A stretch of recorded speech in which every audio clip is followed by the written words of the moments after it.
Good day, I am Torstein from Cinema Terror, and here is another review of a film that I saw at the recent annual Ramaskrik Horror Film Festival here in Norway. Now that winter is coming up here in the north, what could possibly be better to welcome the snow and cold weather than with a British Christmas zombie musical? Put on your dancing shoes and let's talk about Anna and the Apocalypse.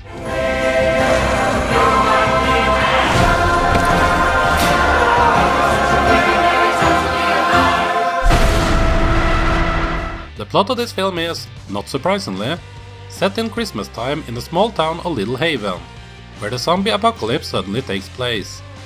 We follow Anna and a group of friends as they try to survive by kicking some zombie ass, while also breaking out in a song and dance numbers or two. That's basically it, as this is not a unique film when it comes to having a story. It's pretty simple, as for most of the running time, the main characters spend the time trying to get from point A to point B, which in this case is them trying to get to the local school. What sets this zombie outbreak movie apart from the countless of others is that they mix this with a genre I'm not all that particularly thrilled about, the musical.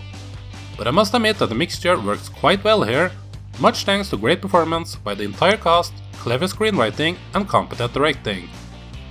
You do have to either enjoy British pop songs or just have a patience for them, as most of the songs are in that vein. And there are lots of them, as it feels like there's a new song being unleashed upon us every 5th minute or so during the first half of the film. The bleaker the story becomes as the zombies become a bigger and bigger threat, the longer it takes between each song outburst.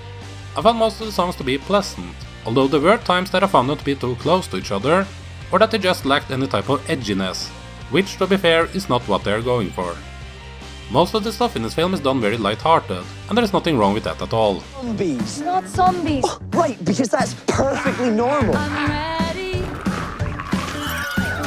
for turning my life around. Hey, zombies, right? It's crazy. I know. The characters are pretty much your typical characters that would fit in a teen drama. You have the gorgeous leading girl Anna, played by Ella Hunt. It's hard not to fall for her charm, and I'm sure she has a bright future in cinema ahead of her. With her against the zombies is John, her platonic friend, who not so secretly wishes he was more than just a friend. Nick, the bad boy of the town that she once had a fling with, and a couple of more fun supporting characters. Even if they fill out the stereotypes, they all do feel real, and there wasn't any of the teens that I found annoying or wanted to see slaughtered off, surprisingly enough.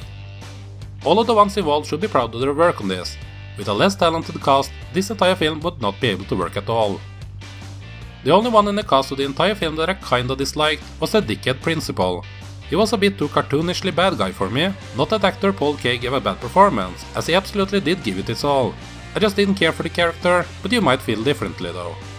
They also didn't always manage to sell me on the scale of the zombie outbreak. It showed at times that they did not have the biggest budget behind them, but my complaints on that does also go into nitpicking territory, as I doubt the majority of people watching this film will be bothered by that at all. We go through here, we might make it to the school before sundown. Plus, it'll be fun. Yeah, certain death is so much fun. This isn't fun anymore. The director of this film is John McPhail. He comes off as a very talented director to me with this film, as not only did he get a great performance out of his talented cast of actors, but pretty much all aspects of the film is also handled quite nicely. I am interested in seeing what he will do in the future, regardless if he goes for more horror or just straight up comedy, or something completely different, as it wouldn't be fair to box him into one of those genres based on this film alone, of course.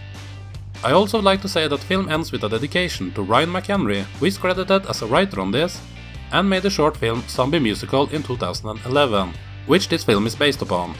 McHenry sadly passed away at the young age of 27 back in 2015. Rest in peace.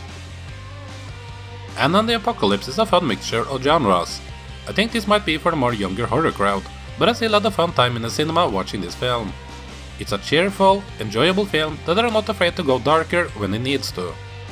I'm sure it will find its audience once it gets a wider release. So if any of this looks like something you can enjoy, then you should give this a chance once it becomes available in your part of the world. Anna and the Apocalypse gets a strong score of 3.5 out of 5. Have you been able to catch this film in whatever part of the world you live in? Or are you perhaps excited for it? It's getting a limited release in the US on the 30th of November, with a nationwide release on December 17. I don't believe I've reviewed another zombie musical on my channel, but there are plenty of other weird stuff to be found on it, so if you're new around these parts, then do take a gander at my other stuff.